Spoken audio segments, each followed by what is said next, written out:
but I'm going to assume that I am live.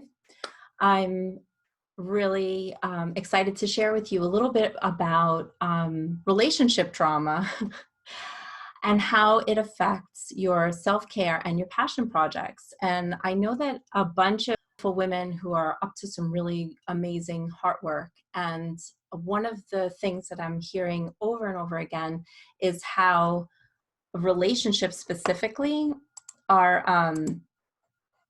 what's happening here? Relationships specifically are getting in the way of what they're here to do and what they want to do. So I want to just address some of the stuff that I'm seeing. We know that relationships are critical to our survival. They're as a species, and the quality of our relationships is as a part of it. It tends to reflect the quality of our entire life. If you've ever been in a conflict with someone that you love, whether it's family or friends or a lover or even a previous lover, when you're having relationship problems or issues or disagreements, it's all encompassing. It affects the way we think. It affects the way we carry out our life. It's definitely affecting our self-care, how we take care of ourselves. And it's absolutely affecting our work, our heart work, our creativity, our passion projects, I like to call them.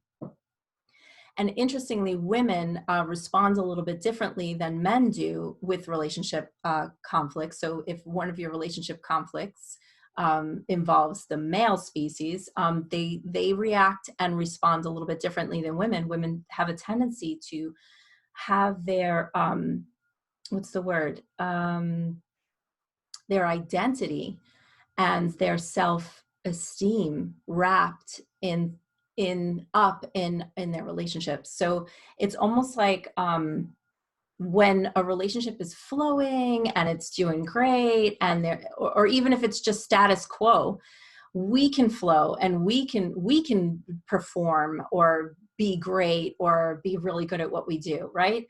So everything seems to be okay when it's flowing. But then when there's like some kind of drama, the most successful of us and the most creative and brilliant of us get shut down, and we can't have that.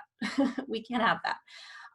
So when there's conflict or there's resentment or distance or disagreements, it can be all encompassing. Whether it's excessive, whether like it's this huge, rock your world type of a disagreement, or even if it's a minor disagreement, as by your tone, if there's something off or not right.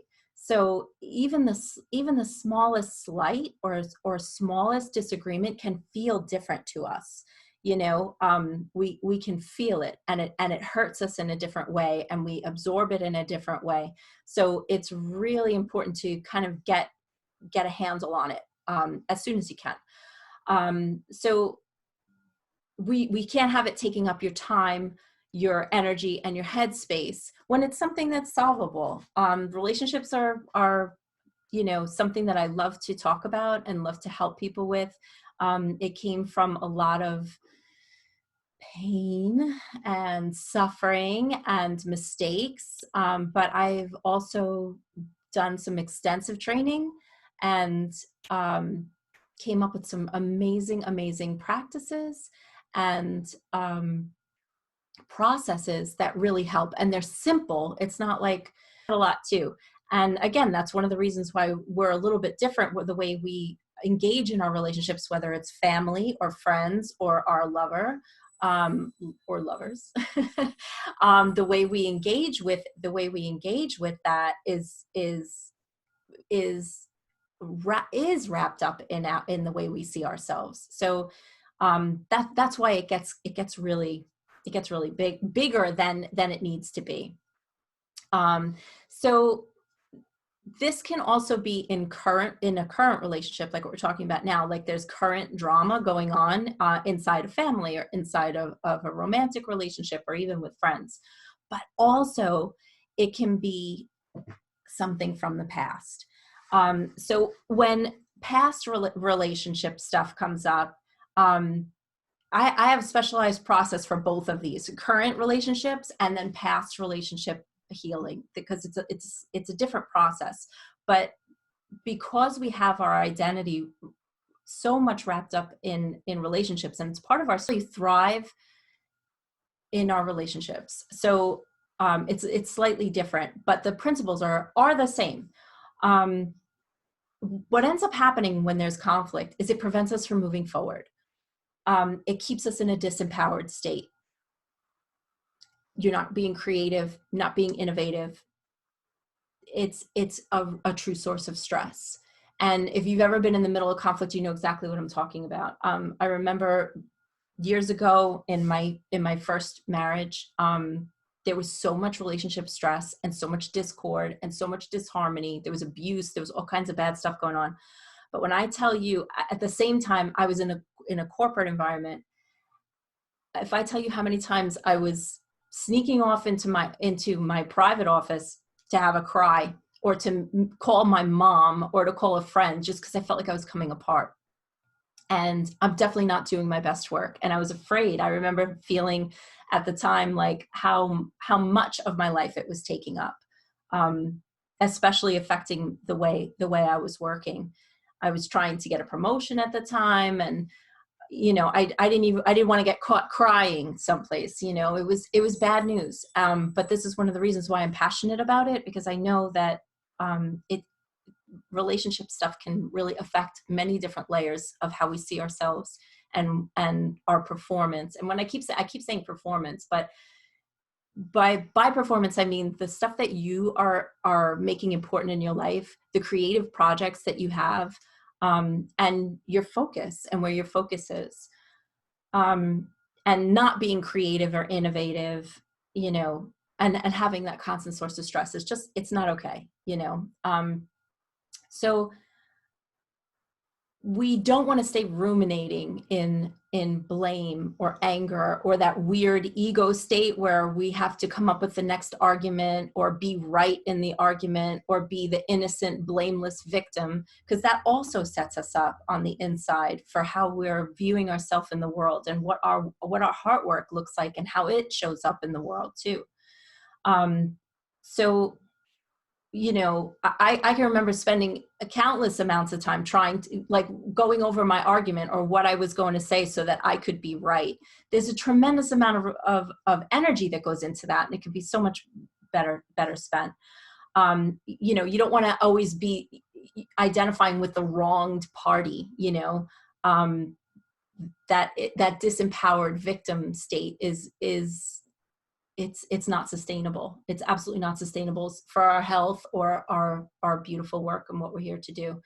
We also can find ourselves being withdrawn and pulled in, and less affectionate with other people. So even if the relationship is with one particular person, we find that it definitely shifts the way we encounter the world and how we act in the world. Your self-care and leisure activities are on the back burner. They're just not, they become unimportant. We don't take care of ourselves in the right way, and that causes a cascade of other, potential problems. We won't even get into that, but we don't want to end up alienating ourselves. Your creativity and your projects and your hard work are really important. So I created a report to connect with some of the elements of ease in relationship. I left it in the link in the description here. So if you're seeing this, grab that and see how it can help you. I'm also curious, like, what is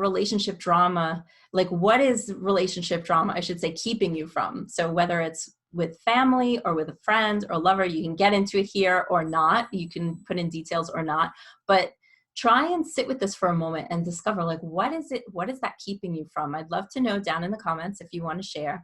And absolutely DM me if you know that you need some help with a current relationship issue going on, or something from a past relationship that's inhibiting who you are and how you're seeing yourself now.